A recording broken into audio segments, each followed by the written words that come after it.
Enumclaw was a pretty small town when I was born there. It had less than 3,000 people. And it wasn't like everybody knew everybody, but almost. And of course, there was the Danish Brotherhood and Sisterhood that my parents and grandparents belonged to. And consequently, there were a lot of people through that organization that lived in Enumclaw. So we always had a lot of big parties and celebrations at the hall that they were part of life, and it was a wonderful part of our life. It was ethnic, and it was usually very delicious. One of my favorite things in Enumclaw growing up was Steve's Five and Dime, and with 5 or 10 cents, you could get an amazing amount of stuff at Steve's. Also at the little store, as we called it. It was the little store. It was on Porter Street, and we could walk there from Kibler. And penny candy. It was 5 cents would buy you 5 pieces, sometimes more, because I believe that 2 pieces of bubble gum were only a penny.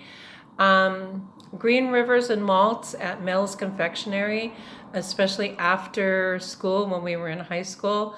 We could ride our bikes anywhere at any time. Well, I mean, within reasonable hours.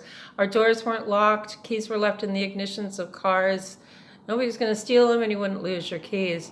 The pond at City Hall was a big attraction. I fell in there once. I believe JC fell in there a couple of times.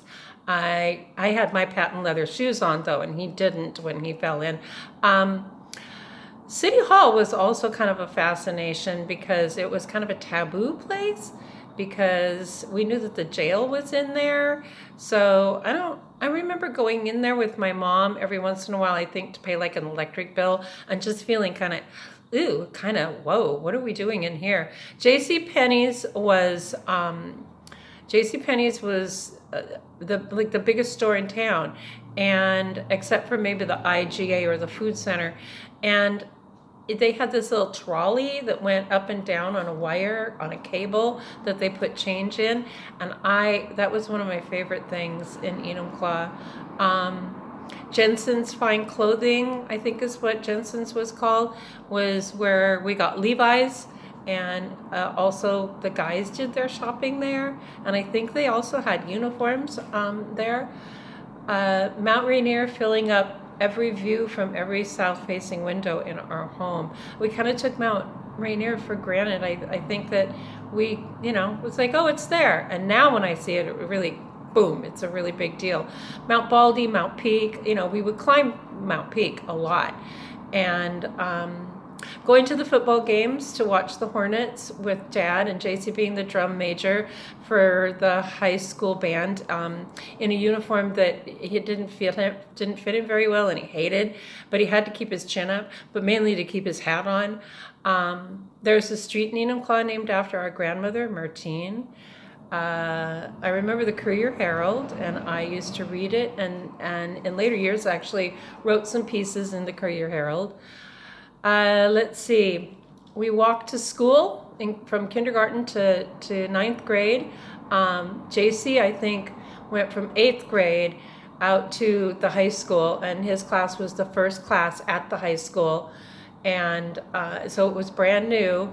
And let's see.